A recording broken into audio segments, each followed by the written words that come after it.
My name is Vanessa Powell. I'm 38, founder of Nexus Technologies. After years of being the overlooked sibling, the one they minimized, ignored, and never took seriously, I thought this wedding might finally change that. Spoiler, it didn't. Despite just signing a $30 million contract with my future brother-in-law's company, they sat me in the kitchen, next to the busing station, while champagne flowed and deals were toasted. I was eating dinner beside stacks of dirty plates, and when I found out Scott, my own brother, approved that seating chart, something inside me snapped. If you've ever built your own success, only to watch your family pretend it didn't exist, stay with me. Because this isn't just a story about a bad table. It's about choosing your worth over their comfort, and walking away when enough is enough. If this kind of story resonates with you, please like, share, and subscribe. Your support helps us keep telling the stories that matter. Let's begin. I thought this wedding might finally prove I mattered to them. Spoiler, it didn't. The envelope had been sitting on my kitchen counter for 3 days, wedged between a grocery store flyer and a real estate magazine I never subscribed to. I only noticed it because I was throwing out junk mail, and the thick cream-colored cardstock stood out like a guilty secret. Gold foil embossed letters, formal script. Mr. and Mrs. Robert Powell cordially invite you to celebrate the marriage of their beloved son, Scott Powell, to Miss Tiffany Bradford. My stomach twisted halfway through the sentence. The ink hadn't even dried on my company's $30 million contract with Bradford Enterprises. And yet, here I was, reading this like any distant acquaintance. I dropped the envelope onto the counter and stepped back, crossing my arms over my chest like I could physically block the flood of old memories. MIT graduation day. My parents arriving late, missing my valedictorian speech. All because Scott had an alumni reunion brunch that morning. I still remember standing in my cap and gown, scanning the crowd of proud families, hoping to see them before I walked on stage. They showed up during the closing remarks. My mom waved like she'd been there the whole time. I rubbed my temple and glanced at the RSVP card tucked neatly inside the invitation. There was no personal note. No special message from Scott. Not even a mention of seating or family role in the ceremony. Just a blank line next to accepts with pleasure or declines with regret. I stared at it for a full minute before tossing it back onto the pile of mail. Not today. By mid-afternoon, I'd buried myself in work emails. My team at Nexus Technologies had just completed the beta phase for our new logistics software. Gregory, my COO, had flagged a few investor updates. Normally, I would have responded within minutes. But my attention kept drifting back to that envelope. A few hours later, my phone rang. "Hey, Vanessa." My mother's voice crackled through the speaker. "Did you get the invitation?" I pinched the bridge of my nose. I did. "That's wonderful." Scott's so excited. "I noticed there's no seating chart attached," I said, keeping my tone light. There was a pause. "Oh, well, we're still finalizing things. You know how big weddings get. Just show up and behave, Vanessa." Behave. Like I was the family liability. I ended the call before my temper could surface. That night, as I reheated leftovers, my phone lit up with a FaceTime call from Marcus. His face appeared on screen, slightly pixelated but still radiating that easy charm that had first drawn me in. "Hey, stranger. You look stressed." I held up the invitation. "Guess who's getting married?" He raised an eyebrow. "You going?" I hesitated. I won't give them another reason to call me distant. Marcus gave me a soft smile. "Then I'll be your +1, if you want." My chest tightened. Yeah, I'd like that. The next morning, before I could change my mind, I checked the box marked yes on the RSVP card, sealed the envelope, and dropped it in the mail chute of my apartment building. That afternoon, as I sat at my desk reviewing quarterly projections, my phone buzzed with a new text. "Scott. Thanks for coming, sis. Really appreciate it." I stared at the screen, heart caught between cautious hope and a hollow feeling I couldn't explain. You'd think closing a $30 million deal would finally make them see me. You'd be wrong. The Bradford estate looked like something out of a lifestyle magazine. Sprawling lawns, marble fountains, a garden that seemed curated by a team of botanists with unlimited budgets. I stepped out of my Tesla, smoothing the front of my navy blue dress, willing my posture to project exactly what I wanted them to see. Composed, confident, in control. Marcus walked beside me, adjusting the cuff of his blazer. "This is extra," he murmured, scanning the guests milling around with champagne flutes and pastel outfits. "Bradford family standard," I said, forcing a smile. Inside, my stomach twisted. The RSVP had said garden party, but as we approached the main event space, a circular courtyard framed with imported rose bushes and soft uplighting, it was obvious the term was just an excuse for opulence. I scanned the crowd, spotting my parents near the white linen-draped bar. My mother waved with barely disguised surprise when she saw Marcus beside me. Her eyes flicked over my navy dress like she was evaluating a paint swatch she hadn't ordered. "You came," she said, pressing a dry kiss to my cheek. "And who's this handsome young man?" "Marcus Chen," he said, extending a hand with practiced warmth. "Pleasure to meet you, Mrs. Powell." Her smile stayed tight. "Likewise." Before I could answer, she linked her arm through mine and steered me toward a cluster of guests near the fountain. "Your father's speaking with Richard Bradford. You should say hello." Richard Bradford stood at the center of the group, dressed in a tailored navy suit, laughing at something my father had just said. When he spotted me, he straightened slightly, offering his hand. "So you're the brilliant mind behind Nexus Technologies," he said, his grip firm. A flush crept up my neck. "Thank you, Mr. Bradford. We're excited about the partnership." "Please call me Richard." His gaze lingered on me, sharp but not unkind. "Eleanor speaks highly of your team. The implementation's already making waves on our end." Before I could respond, my mother cut in with a laugh that didn't reach her eyes. "Oh, Vanessa's always been our little computer genius," she said, as if explaining away a childhood hobby. "But Scott's the one really making strides in the family business." Richard's brow furrowed. "Scott never mentioned his sister ran Nexus."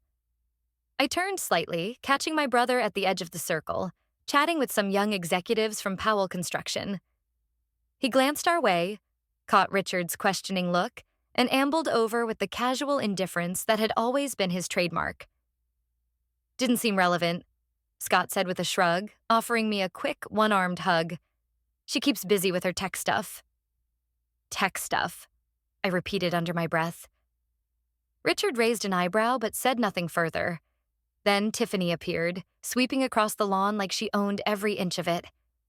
Her dress was blush pink, perfectly tailored, with just enough sparkle to catch the late afternoon sun. "Vanessa, you made it!" she exclaimed, air-kissing both my cheeks. Her gaze drifted down my dress. "Navy, so practical." I kept my smile tight. "You look lovely, too." Marcus touched my back gently, a silent show of support I didn't know I needed until that moment. As the conversation shifted, Richard circled back to the software. "We're already seeing efficiency improvements. I'd love to hear more about your development process." I cleared my throat, willing my voice steady. "I built Nexus from scratch, without family backing." That landed like a small bomb in the middle of the group. For a beat, no one spoke. Then Richard nodded, slow and thoughtful. "That's impressive." My father coughed into his drink. My mother changed the subject with whiplash speed, pointing out some new landscaping detail near the guest cottages. But the damage, or clarity, was done. Later, as Marcus and I stepped away toward the valet line, he leaned close. "You really think they'll treat you any better at the wedding?" I didn't answer. The knot in my stomach already knew the truth. Turns out when they said family seating, they meant the kitchen staff corner. The wedding planner's smile faltered the second she scrolled to my name. I watched her finger hover, hesitate, then tap down the list like she was hoping the letters would rearrange themselves. Vanessa Powell, +1. she murmured. Then her voice brightened with a forced cheerfulness that felt like sandpaper. Ah, yes. Table O, table O. Before I could ask, she motioned for one of the catering assistants to guide us. If you'll follow me, please. Marcus's hand slipped into mine as we walked. The main reception hall glittered with chandeliers and pastel centerpieces. Every table was dressed in ivory linens and golden cutlery, surrounded by guests already laughing over champagne. But we didn't stop there. We were led down a side hallway, past the catering prep area. The air shifted, less floral, more fryer oil and industrial dishwasher heat. And then the door opened. There it was. A small, wobbly folding table shoved into the far corner of the kitchen, draped hastily with a white cloth that barely reached the floor.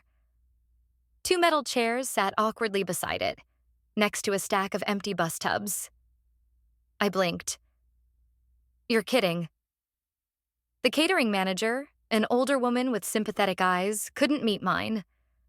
I'm really sorry. There were last-minute changes. The bride insisted. Marcus's shoulders tensed. This is completely inappropriate. Before I could respond, a voice chimed in from behind us. Well, everything all right here? Tiffany stood at the door, champagne flute in hand, wearing a smile so sweet it made my teeth ache. Her gown shimmered under the overhead fluorescence like she was starring in her own movie. There's been a mistake, Marcus said sharply. Vanessa's the groom's sister. Tiffany's smile didn't budge. We had to prioritize. Daddy's business associates, close family friends. You understand? I opened my mouth, then froze. Over Tiffany's shoulder, I spotted Scott, standing at the edge of the main hall, watching and doing absolutely nothing. The humiliation hit like a physical slap. I'm your husband's sister, I said, barely recognizing my own voice. Tiffany tilted her head. Exactly, which makes you extended family now, I suppose. Marcus took a step forward, but I placed a hand on his chest. Not here. Not now. I need a minute, I whispered. He nodded. I'll be right outside. I slipped out and found the nearest bathroom, a single-occupancy guest restroom tucked off the hallway. I locked the door, sank onto the closed toilet lid, and pressed my palms hard against my eyes. But the tears came anyway. Not just from today. From 16 years of this. 16th birthday. Forgotten. MIT graduation, missed. Every milestone, every success, shrugged off, minimized, reframed to make Scott shine brighter. And now this. Alone in that bathroom, staring at the cracked tile floor, something inside me snapped clean. Enough. I pulled out my phone with shaking fingers, scrolled to Gregory's contact. Hit call. He answered on the second ring. Vanessa? Everything okay?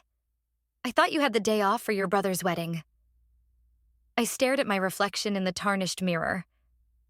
Gregory, cancel the Bradford contract. Effective immediately. A long pause.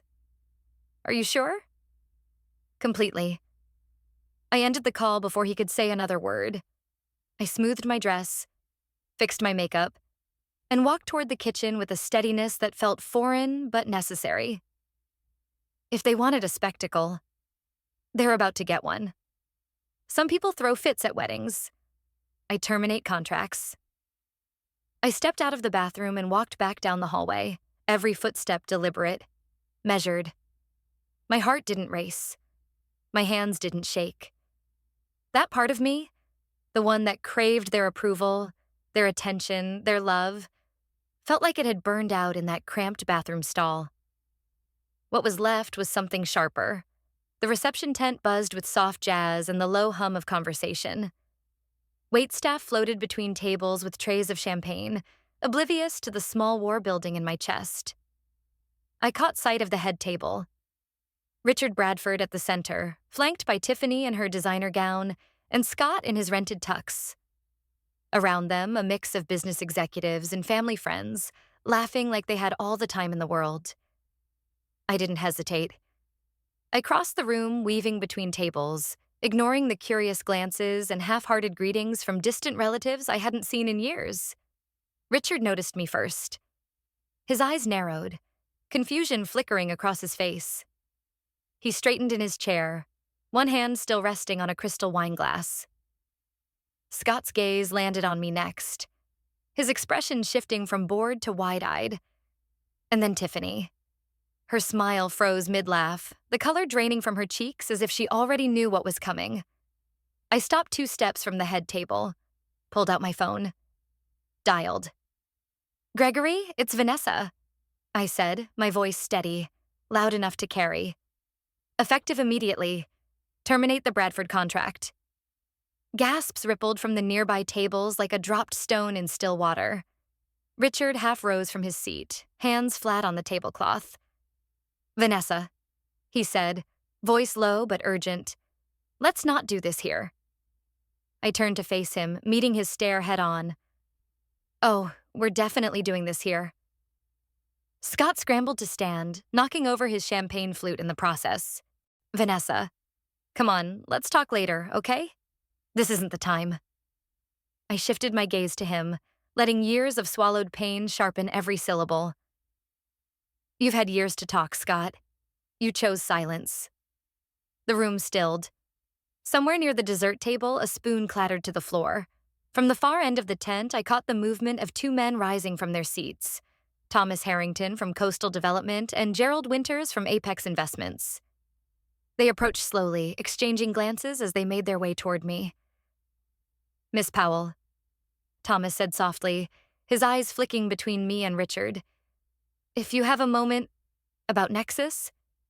Behind me, whispers swelled like the first gusts of a gathering storm.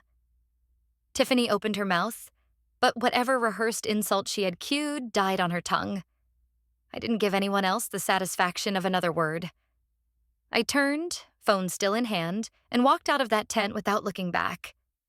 Marcus caught up with me near the valet stand, falling into step beside me with a grin that curled at the edges like slow-burning fire. He leaned in just enough for only me to hear. That was legendary. The thing about burning bridges is that it makes the skyline a whole lot clearer. By the time I walked into my office Monday morning, my inbox looked like a battlefield. Subject lines screamed at me in all caps. Urgent. Contract termination. Discussion, please call Richard Bradford reconsideration request, Bradford legal team. There were 14 missed calls on my personal phone. 2 from Scott, 1 from my mother, 3 from unknown numbers I could guess without needing to check. I sat at my desk, sipping coffee like it was any other day.